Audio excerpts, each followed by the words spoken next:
आज की कहानी प्रारंभ करते हैं। मोहल्ले की चबूतरी पर बाजार के मध्य एक कृशकाय हड्डियों का ढांचा जैसी एक व्यक्ति की काया पड़ी हुई थी। उस पर फटे हाल कपड़े, मक्खियाँ भिनभिना रही थी और लोग आते जाते उधर से निकल रहे थे, पर किसी को उसकी ओर ध्यान भी नहीं जा रहा था। पास में ही एक कुत्ता उसके पैंट की जो कपड़े सिलाई है उस सिलाई को पकड़ पकड़ खींच रहा था। उस व्यक्ति को उससे कोई प्रतिक्रिया, कोई फर्क नहीं पड़ रहा था। शायद अत्यंत दुर्बल और बीमार व्यक्ति रहा होगा।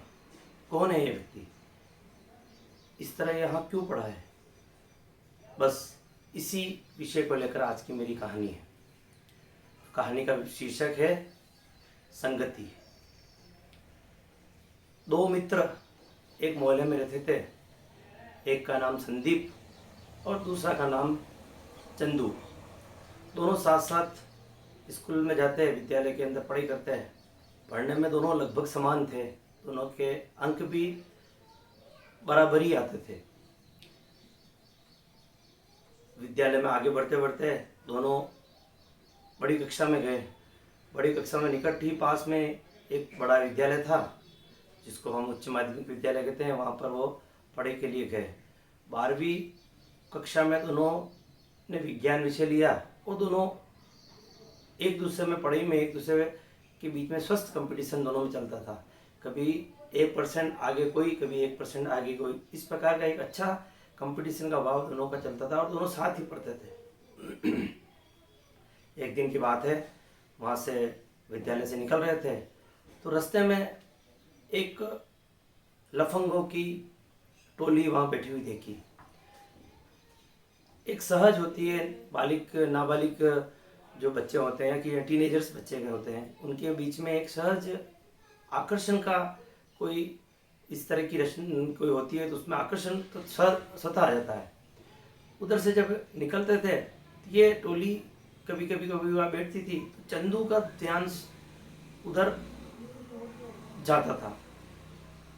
संदीप उसको पकड़ के ले जाता, चल समय बर्बाद न करते हैं पर घर पे चलते हैं, यहाँ नहीं रुकते हैं। एक दिन संदीप बीमार था, स्कूल आया नहीं। इधर से चंदू जब विद्यालय से वापस घर जा रहा था तो रास्ते में जो वो लफंगों की टोली वहाँ बैठी रहती थी, उनमें से जो उनका बॉस था वो सिगरेट पी रहा और सिगरेट के छल्ले हवा में उड़ा रहा था। चंदू थोड़ी देर रुका और उनको देखता रहा बेटा खड़ा खड़ा। उनमें से किसी एक की नज़र चंदू पे गई। उन्होंने चंदू को बुलाया, चंदू एक मिनट यहाँ क्या देख रहे हो? सबका गया पहला था, कहीं कुछ कह नहीं दे, पर वो पास गया और पूछा, कौन, क्या नाम है तेरा, क्या कर रहे हो तुम यहाँ? बातचीत हुई, बस यहीं पास ही रहता हूँ मैं और स्कूल से जा रहा हूँ, आपको बस देखा तो रुक गया। रुकने की बात है, ला तू पास बैठ। और सबसे और उसका परिचय कराया। परिचय कराकर चंदू को एक अलग ही प्रकार का एहसास हो, एक अनुभूति हुई। उसको लगा कि मैंने कुछ विशेष दबंग लोगों से मेरी आज दोस्ती हो गई है। उसको जैसे एक मन के अंदर एक गर्व का अनुभूति हुई कि एक मोहल्ले के अंदर पास के एक दादा की एक टोली है, वो मेरे को जानती है। इधर 2-3 दिन बाद संदीप ठीक हुआ, वो पुनः विद्यालय आने लगा। विद्यालय के बाद जब पुनः वापस घर जा रहे थे तो चंदू रुका, उसको बोला, संदीप तुम जाओ, मैं आता हूँ, मेरे इनसे बात करेगा। उन्होंने कहा यहाँ क्या करना, चल घर पे चलते हैं। नहीं, ये मेरे नए मित्र हैं, इनसे मैं बात करूँगा, तुम जाओ। वहाँ वो चला गया। संदीप बहुत आग्रह किया पर चंदू ने कहा नहीं तुम जाओ। इधर धीरे धीरे संदीप अपने पढ़ाई में आगे पढ़ता रहा और इधर चंदू जो नए दोस्त, नए यार उसको मिले, उनके साथ मटर गश्ती, उनके साथ बातें, धीरे धीरे सिगरेट के जो छल्ले थे वो उड़ाने का एक उसके जो उस मंडली का जो मुखिया था वो जो करता था उसका अनुसरण उसको वो भी करने लगा। जिस प्रकार की बटन खोलकर 3 बटन खोलकर शरीर दिखाकर बैठना, बातें की लफाजी करना, इस प्रकार के जो उस टोली के जो दुर्गुण थे वो सब उसने सहज अपने अंदर ले लिए। ना जाने क्यों युवाओं को जो नीचे गिरने की चीज़ है वो सहज आकर्षित करती है। ऊंचे जाने के लिए मेहनत करनी पड़ती है, और कहते हैं ना, पानी को ऊपर फेंकना हो तो मशीन की आवश्यकता होती है, नीचे गिरे पानी को ढकेलने के लिए कोई मशीन की आवश्यकता नहीं होती। ऐसा ही व्यक्ति का चरित्र भी रहता है। संदीप पढ़ाई में लगा रहा और चंदू धीरे धीरे धीरे धीरे उस मंडली के अंदर अपना समय देने लगा। मंडली के साथ रहा तो मंडली कभी उसको घूमने ले जाती तो सिगरेट के साथ कभी उसके अंदर कुछ नशीला पदार्थ, गांजा या अन्य उसका कश लगाती। कभी उस चंदू को देती कि तुम भी लगाओ। चंदू को लगाकर एक अलग ही उसको एहसास होता, उसको लगता कि मेरे अंदर कोई विचित्र सी ताकत है। और मोहल्ले के अंदर एक तरह से धीरे धीरे धीरे आसपास उसका, उस मंडली का जो रोब था, उस रोब का प्रभाव उसके ऊपर भी पड़ने लगा। घर पे माँ बाप को पता चला कि चंदू गलत संगत में पड़ गया है, संदीप ने जाकर बताया, तो माँ बाप ने उसको रोकने का बहुत प्रयत्न किया, परंतु वह नहीं माना, उनके साथ ही रहा। इधर पढ़ाई के साथ संदीप की जब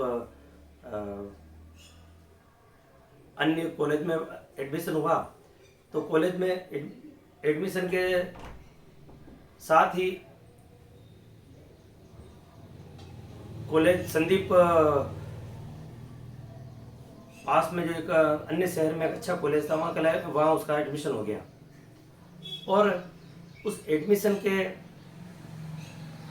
साथ ही वो शहर छोड़कर चला गया। चंदू को बोला उसने कि चंदू तुम भी अन्य ज़िले में मेरे साथ आओ, वहाँ पढ़ाई करो। उसने कहा नहीं नहीं, मैं यहीं रहूँगा, क्योंकि 12वीं के अंदर जो नंबर आए वो नंबर जो आने चाहिए वैसे नहीं आए।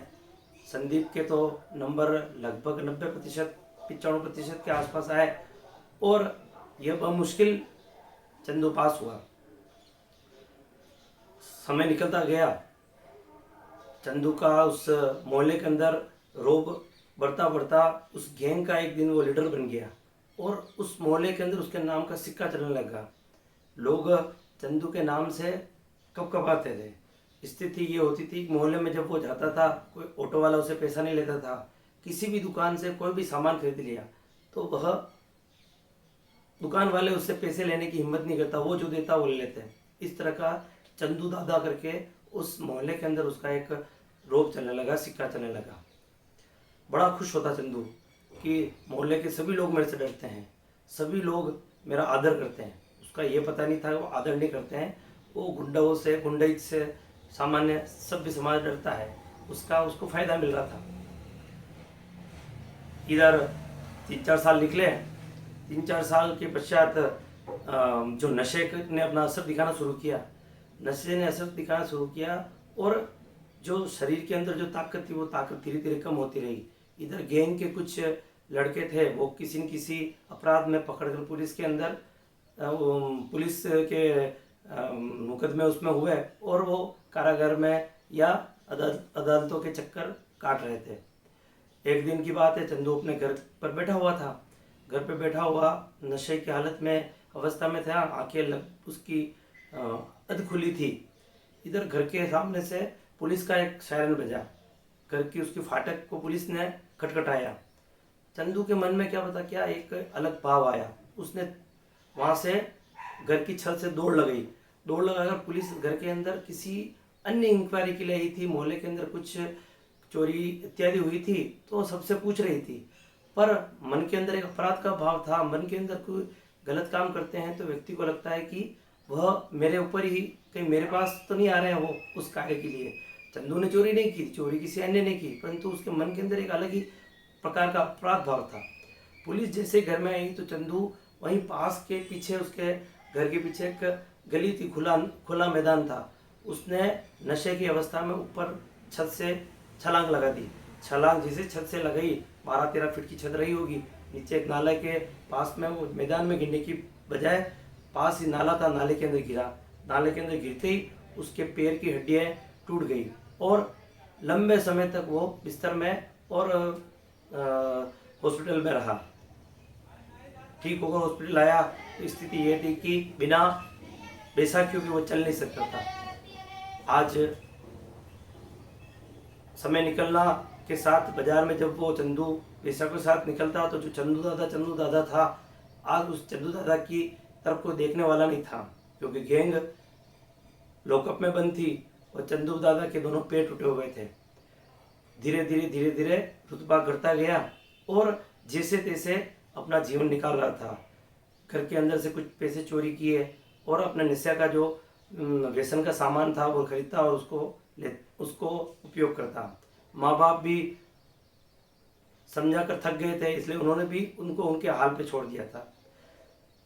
अभी इस बात को समय निकला और इधर मंदिर पास में जहाँ पर चंदू सामान्यता चबूतरी पे बैठा रहता था, सोता रहता था, आज भी जो काया जिसको मैंने प्रारंभ में बताया सो रहा था, ऊपर मक्खी भिनभिना रही थी, कपड़े लगभग फटे फटे हाल में कपड़े थे, वो पड़ा हुआ था। एक चमचमाती एक गाड़ी वहाँ से निकली, गाड़ी आकर मंदिर के यहाँ रुकी और मंदिर के सामने एक अगरबत्ती, माला इत्यादि जो धार्मिक सामान खरीदते हैं उसकी दुकान पे जाकर वहाँ से उस गाड़ी में से एक व्यक्ति उतरा और वहाँ पर गया। उस दुकान के मालिक को बोला, काका नमस्कार, माला और फूल और अगरबत्ती का सामान दीजिए। काका ने माला देकर उसको दिया। जैसे उसका चेहरा दिखा तो काका सिर खुजाने लगे और कुछ सोचने लगे। उन्होंने कहा, सोचो मत काका, मैं वही हूँ आपका संदीप। संदीप तुम इतने साल कहाँ थे? उन्होंने कहा, मैं दूसरे शहर में पढ़ाई कर रहा था, पढ़ाई करते करते मैंने कंपटीशन एग्ज़ाम फाइट किए और आप सबकी आशीर्वाद, ईश्वर की कृपा से आज मैं कलेक्ट्री के अंदर अच्छे एक बड़े पद पे कार्यरत हूँ। अच्छा, बहुत अच्छी खुशी की बात है। वो उन्होंने माला लेकर संदीप अंदर गया, भगवान के माला चढ़ाकर पुनः नीचे आया और काका के पास जाकर बोला, काका क्या हालचाल है मोहल्ले के, कैसा क्या है? तो काका ने बोला, सब बढ़िया चल रहा है, जैसा मोहल्ला तुम छोड़कर आज से 4-5 साल पहले गए वैसा कैसा मोहल्ला है, कोई परिवर्तन नहीं आया। तो मेरा दोस्त चंदू कैसा है? काका कुछ देर बोल नहीं सके। उन्होंने कहा कि क्या बोलूँ मैं तुम्हें, नहीं बताओ ना कैसा है, उसका क्या हाल है, वो क्या कर रहा है?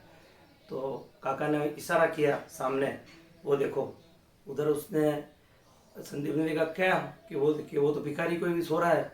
कि भिखारी नहीं है, तुम्हारा मित्र चंदू है, वो सो रहा है। चंदू इस हालत में, ऐसा क्या हो गया? उन्होंने कहा कि तुमने तो अपनी एक अच्छी राह पकड़ी हो, आज तुम इस मुकाम पे हो और तुम्हारे समकक्ष, तुम्हारे जैसे ही तुम्हारा मित्र जो तुमसे अलग हो गया गलत संगत में पड़ने के कारण, आज वह इस अवस्था में पड़ा हुआ है। बड़ा दुख हुआ संदीप को। मेरा मित्र जो हम साथ में 12वीं तक साथ में रहे, वो आज इस हालत में आ गया केवल कुछ गलत मित्रों, गलत संगति के कारण। तो उसने गया संदीप चंदू के पास, चंदू को हिलाया। जैसे तैसे चंदू उठकर आंखें मसल कर ऊपर देखा कि कोई सांप खड़े हैं। उन्होंने बोला कि बताइए। उन्होंने कहा, बताइए नहीं तो क्या कर रहा है चंदू? जैसे ही आवाज़ सुनी उसको लगा कि ये तो जानी पहचानी आवाज़ है। संदीप तूने ये क्या अपनी दशा कर दी? तेरे माँ बाप, परिवार, मोहल्ला तेरे ऊपर क्या ग्लानि कर रहा है, तेरे ऊपर क्या क्या बातें कर रहा है, मोहल्ला तेरे को पता चल रहा है? चल तू यहाँ से। नहीं मैं यही ठीक हूँ। उठाकर उसको ले गया पास ही एक निकटतम केंद्र में जहाँ नशा निवारण केंद्र चलता था, वहाँ पर अपने मित्र को ले गया और मित्र को पहले तो उसको कपड़े वपड़े इत्यादि कराकर वहाँ पर भर्ती कराया और नशा निवारण केंद्र पे जो उनको उचित जो उनका एडमिशन का शुल्क देकर उनको बोला कि इसको पुनः पटरी पे लाना आपका भी काम है और मैं भी इसमें पूरा मन तन से लगूंगा और मेरे मित्र को जो आज से 4-5 साल पहले मैं छोड़ कर गया था उसी अवस्था में मैं वापस लाऊंगा। बस आज की कहानी इतनी है। इसका शीर्षक का या इस कहानी का इतना सा सारांश है कि जब किशोरावस्था में बच्चे भटकते हैं उस समय अगर कोई उनको सही राह दिखा देता है तो वो बच्चे अपने जीवन को नई ऊंचाई ले जाते हैं। अगर उस समय उनको कोई संभालता नहीं है और गलत राह पे जब उनका जाना शुरू होता है, अगर उस समय संभालता कोई नहीं है तो वो चंदू की तरह उनकी दशा होती है और वो